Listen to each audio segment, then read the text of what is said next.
पिछले वीडियो में हमने डिस्कस किया था कि हमको दिन में कितने घंटे की पढ़ाई करनी चाहिए, नंबर 1। और हमने ये भी डिस्कस किया था कि हमको उस ड्यूरेशन को अचीव कैसे करना है। मैंने आपसे कहा था कि साल में 6 से 8 घंटे आपको साल भर पढ़ना चाहिए ऑन एन एवरेज, और इसके अलावा जब नोटिफिकेशन आ जाए तो अगेन कोई समय नहीं रहता, आपको दिन भर पढ़ाई ही करनी पड़ेगी। ये बिल्कुल सही बात है। मगर यहाँ से एक और सवाल आता है, और वो सवाल ये है कि सर इस लंबे ड्यूरेशन तक हमको अपना फोकस या कंसंट्रेशन जो है वो किस तरीके से मेंटेन रखना है। क्योंकि ठीक है, 2-2.5 घंटे पढ़ना अपने आप में एक अलग बात है, 6-8 घंटे 9 घंटे पढ़ना अपने आप में एक अलग बात है। तो इस समय मैं अपना फोकस या कंसंट्रेशन किस तरीके से मेंटेन रखूं।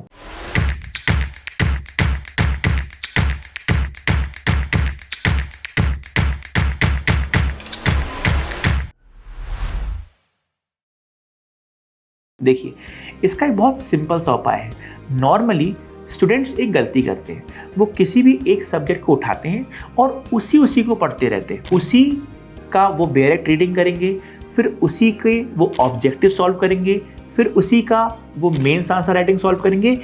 इससे कहीं ना कहीं हम थोड़े से बोर हो जाते हैं, हमें कुछ नया या कुछ चेंज देखने को पढ़ाई में नहीं मिल रहा होता। और इस काम को अगर आपने लगातार 10 दिन कर दिया तो आप 10 दिन में थोड़ा सा बोर हो जाओगे, जो एक बहुत बड़ा कारण होता है कि आप आगे कंसंट्रेट नहीं कर पाते। ठीक है, तो इसका एक बहुत छोटा सा सोल्यूशन है जो आपको अप्लाई करना है। कभी भी एक सब्जेक्ट को एक बार में नहीं पढ़ना। इनफैक्ट अगर आप 4 घंटे की पढ़ाई कर रहे हो तो 4 घंटे लगातार एक ही सब्जेक्ट को मत पढ़ते रहो। फॉर एग्जाम्पल, आप सवेरे 4 घंटे पढ़ रहे हो और शाम को 4 घंटे पढ़ रहे हो। ठीक है, तो आपने ये चूज किया हुआ है कि आपको सीपीसी और कॉन्स्टिट्यूशन या सीपीसी और सीआरपीसी या कोई भी 2 सब्जेक्ट या 3 सब्जेक्ट जो आपको पढ़ने, आपका टारगेट है, आप लेकर के चल रहे हो, उसको आप पढ़ो। मगर ये बिल्कुल मत करो कि सवेरे सीपीसी उठाया और 4-5 घंटे लगातार वही पढ़ डाला। ऐसा नहीं करो। आप उठो सवेरे, मान लीजिए आप सीपीसी और लिमिटेशन एक साथ पढ़ रहे हो या आईपीसी और एविडेंस एक साथ पढ़ रहे हो, तो आप उठिए 1 घंटे जो है आईपीसी अपना पढ़ लीजिए, जो कि अब हमारा बीएनएस हो गया, आप उसको बीएनएस बोलेंगे। तो बीएनएस आप पढ़ लीजिए, फिर आप चेंज करिए। अब चेंज में आप एविडेंस ला सकते हो। तो आप एविडेंस और आईपीसी साथ में पढ़ रहे हो, आपने 1 घंटा आईपीसी पढ़ा, फिर 1 घंटा आपने एविडेंस पढ़ा, फिर 1 घंटा आपने आईपीसी के क्वेश्चन सॉल्व किए, और फिर 1 घंटे आपने एविडेंस के क्वेश्चन सॉल्व किए। तो पॉइंट ये है कि आपको थोड़ा सा शिफ्टिंग बना के रखनी है। लगातार एक ही सब्जेक्ट आपको नहीं पढ़ना है। ये एक बहुत बड़ा फैक्टर हो सकता है कि कई बार आप बोर हो जाते हो और आपका फ्लो या आपका फोकस या आपका कंसंट्रेशन जो है वो टूटने लगता है। इसी तरीके से अगर आप शाम को पढ़ रहे हो और आपने सोचा हुआ कि मैं शाम को जीके पढ़ूंगा या शाम को मैं ऐसे राइटिंग करूंगा, तो ये नहीं कि पूरे 4 घंटे आप ऐसे राइटिंग ही कर रहे हो। आपको ब्रेक करना है। फॉर एग्जाम्पल, 2 घंटे मैं जजमेंट राइटिंग करूंगा, 1 घंटे ऐसे राइटिंग करूंगा, आधे घंटे ट्रांसलेशन करूंगा, आधे घंटे जीके करूंगा। इस तरीके से आपको पढ़ाई को ब्रेक कर करके करना है। इससे एक बहुत अच्छा फायदा ये है कि एक तो आप बहुत सारी चीजें साथ में पढ़ रहे होते हो। आपको एक बहुत अच्छी टिप देता हूं, कभी भी ध्यान रखो, मान लीजिए मैं एक सब्जेक्ट उठाता हूं और इस एक सब्जेक्ट को मैं अगले 10 दिन 6-6 घंटे रोज पढ़ता हूं और 10 दिन में अपने इस सब्जेक्ट को कंप्लीट कर लेता हूं। एक तो ये पढ़ाई हो गई, और एक और तरीका पढ़ाई का ये हो सकता है कि मैं अगले 30 दिन तक 2-2 घंटे इस सब्जेक्ट को पढ़ रहा हूं। हो सकता है कि पहले तरीके में आपका सब्जेक्ट 10 दिन में ही कंप्लीट हो जाए, मगर उसकी तैयारी अच्छी तब होगी अगर आप 2-2 घंटे 30 दिन तक पढ़ोगे।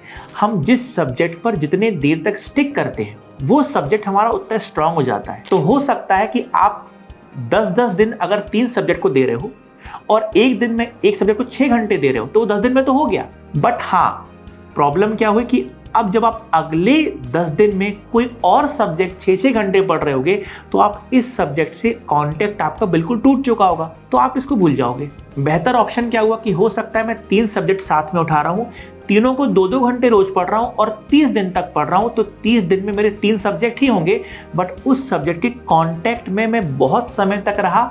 मैंने एक बार में अपने माइंड में बहुत सारी चीजें नहीं डाली, मैंने रुक रुक करके चीजें अपने माइंड में डाली हैं, तो वो चीजें मेरे माइंड में बहुत समय तक स्टिक रहेंगी, लंबे समय तक मैं उसको कैरी कर पाऊंगा। और ये एक बहुत बड़ा लूप होल है कि इंसान चाहता है कि मैं 10 दिन में एक सब्जेक्ट कवर कर लूंगा। वो तो आप कर लोगे, बट वो भूल भी जल्दी जाओगे। तो भले ही आप 1 घंटे एक सब्जेक्ट पढ़ो, बट अगर आप उसको 2 महीने पढ़ रहे हो, तो इस बात की संभावना बहुत ज्यादा है कि आप 2 महीने के बाद बहुत समय तक इस सब्जेक्ट को रिटेन कर के रख पाओगे, क्योंकि आप उससे कांटेक्ट में बहुत समय तक हैं और आप में लंबे समय तक उस पर स्टिक रहे। तो ये 2-3 चीजें जो कि आपको करनी चाहिए। एक तो पढ़ाई करो, तो एक ही सब्जेक्ट को लगातार मत पढ़ते रहो, ब्रेक ले लेके पढ़ो, नंबर 1। नंबर 2, कोशिश करो कि एक से अधिक सब्जेक्ट चलाओ और हर सब्जेक्ट को थोड़ा थोड़ा समय दो। तीसरी बात यह है कि एक फोकस या कंसंट्रेशन टूटने का जो कारण होता है वो होता है फियर, वो होता है डर। हमको लगता है कि अगर सिलेक्शन नहीं हुआ तो क्या होगा। ये एक बहुत बड़ा कारण होता है कि हम फोकस हट जाता है। हो सकता है कोई व्यक्ति कहे कि मैं फिर प्रैक्टिस करना चालू कर दूंगा, या कोई कहे सर मैं तो टीचिंग में चला जाऊंगा। मगर पॉइंट ये है कि आप किसी भी फील्ड को चूज करोगे, मेहनत आपको उतनी ही करनी पड़ेगी।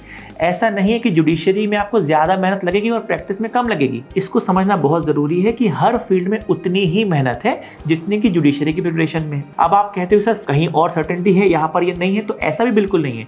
अगर आप ये कह रहे हो कि मैं जज बनूंगा या नहीं ये सर्टेन नहीं है, तो ये भी कहीं से सर्टेन नहीं है कि आपकी प्रैक्टिस ही बहुत अच्छी चल जाएगी, तो ये भी सर्टेनिटी तो वहां पर भी नहीं है। जितनी प्रॉब्लम इस फील्ड में है उतनी प्रॉब्लम हर जगह। अभी आपको दूसरी जगहों की समस्याएं पता नहीं क्योंकि अब वहां पर हो नहीं, यहाँ की समस्याएं पता है। कहीं और जब जाओगे तो वहाँ की समस्याएं भी आपको पता चल जाएंगी, और इस बात की बहुत संभावना है कि वहाँ से भी आपका फोकस या कंसंट्रेशन जो है वो टूट जाए, आप उस काम को ज़्यादा समय तक कंटिन्यू नहीं कर पाओगे। हाँ, बट एक बात बड़ी खास है कि सर जब सर्टेनिटी कहीं नहीं है तो फिर मैं किसी भी जगह पर कैसे फोकस कर पाऊं। आपको ध्यान रखना है कि अगर आप जुडिशरी की तैयारी बहुत अच्छी कर लेते हो, आपने बहुत ईमानदारी से पूरी शिद्दत से तैयारी कर ली, और हो सकता है वर्स्ट केस सिनेरियो कि आपकी जो है एग्जाम नहीं क्लियर हुआ, बट फिर भी अच्छे से तैयारी करने पर यह जरूर होगा कि आप किसी दूसरी फील्ड के लायक, किसी दूसरे जो डायरेक्शन है उसके लिए अपने आप तैयार हो जाओगे। अगर आप जुडिशरी की तैयारी अच्छे से कर लेते हो तो हाँ, आप टीचिंग के लिए अपने आप तैयार हो जाओगे, आप प्रैक्टिस के लिए अपने आप तैयार हो जाओगे। कोर्ट जाने से पहले आपको कानून की जानकारी होगी। तो कभी भी आपको इस बात को ध्यान में रखना है कि सर अगर सिलेक्शन नहीं भी हो तो कोई डर वाली बात नहीं है, आपके लिए दूसरे दरवाजे जो हैं वो खुले रहेंगे। तो सब्जेक्ट्स को बदलो, टॉपिक्स को बदलो, सब्जेक्ट को साथ में पढ़ो, कम ड्यूरेशन के लिए ज्यादा लंबे समय तक पढ़ो। डरने की जरूरत नहीं है, आपके लिए दूसरे दरवाजे अपने आप खुल जाएंगे। तो ये आपको ध्यान रखना है, जब भी आप पढ़ाई करो इन सारी बातों को ध्यान में रखते हुए ही आपको आगे बढ़ना है। अगर वीडियो पसंद आया है तो लाइक करिए, शेयर करिए, हमारे चैनल को सब्सक्राइब करिए। Thank you and all the best.